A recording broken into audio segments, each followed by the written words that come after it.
want to acknowledge that we're on the traditional Tla'aquaman territory here, namely Songhees and Esquimalt.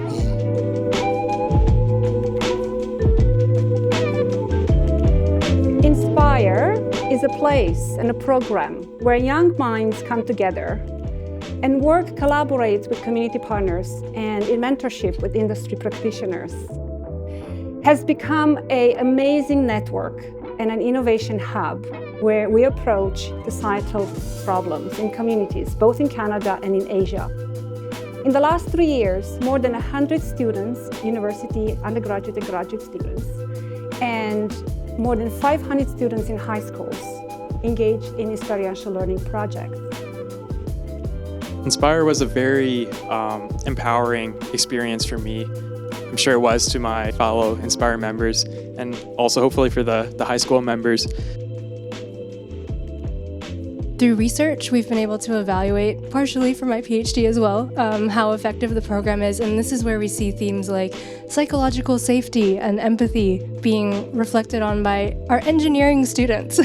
This is not something that we see often in engineering education around the world, so it's really exciting to see our future engineers reflecting on these important skills. We have been fortunate to partner with Claremont Secondary School, particularly the Institute for Global Solutions, and other high schools, but primarily with IGS, and have students be able to go and give workshops, design thinking, but around projects around social awareness and innovation through design. We're a team of students, as I said, participating in a program called IGS, which focuses on political science, social justice, and what's happening in the world around us. Our aim was to make an app that's informational and non-invasive for people struggling with substances, as well as their friends and families who are also affected by their addiction. One of the most time-consuming tasks for nonprofits is fundraising. One of the nonprofits that's already benefiting from the system is Supply Victoria. There are nonprofits in downtown Victoria that redisperses use our supplies. With the help of our AI feature, they launched their Giving Tuesday campaign, which raised 10% of its goal in the first 2 days. Everyone we interviewed had somehow dealt with misinformation at some point in their lives. Then we asked them, how have they dealt with it? And over half of them answered, when they were researching for school projects, most websites contradicted each other. So, if students are getting misinformed, how can we help them know what is correct? This room is filled with a lot of young, incredible people. You do need to be optimistic, and there is so much work now. I've never seen an opportunity before that you can do something that is impactful and make that your career, make that your business. And there is an amazing opportunity right now to do that.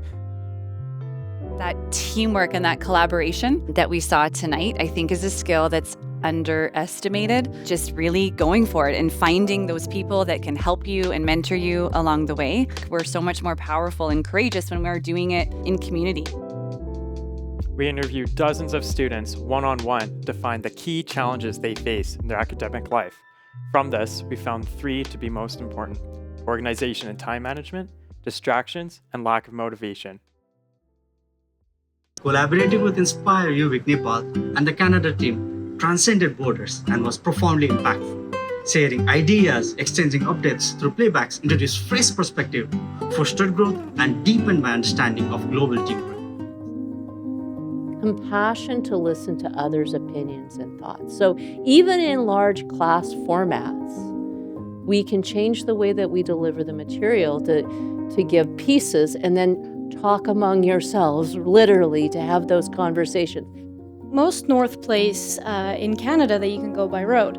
So obviously that's exactly where we went this summer. We've never built an app from scratch, like full stack, but with enough perseverance and passion, we made bridging routes happen. And now you can, anyone from the community, teachers, students, they can put content into the app, and you will now see how.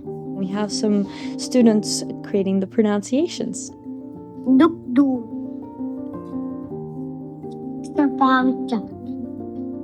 The app is amazing and the students love it. I love it. And we're gaining our language back by learning together. I'm still learning my language as well, so it's very great. You know, going on the app every time and seeing new stuff added, I think that's got to be like one of the most rewarding things for a young developer. It helps like the kids learn what to do, what not to do, and just to be safe out on the ice. I think one of the biggest challenges we face these days is our students are linked into all kinds of often not great feeds. We teach cur and rage. Cur to mean the heart and rage with it. So if you're not looking around at the world and seeing things that you need to rage against, then you're not paying attention. But it needs to come from here. But there is nothing as important as having people come together and look at each other in the eye and talk to each other and listen to each other and hear their differences and work them out. And that's that team skills that we saw here tonight, is really engaging with each other and even more importantly, engaging with the people that they were working for. So thank you for coming back. We are building the network. Let's change the education at UVic. We're going to go across to business students, to social science students, to psychology students. We're going to create truly multidisciplinary teams to tackle the problems that exist now, and we can do it.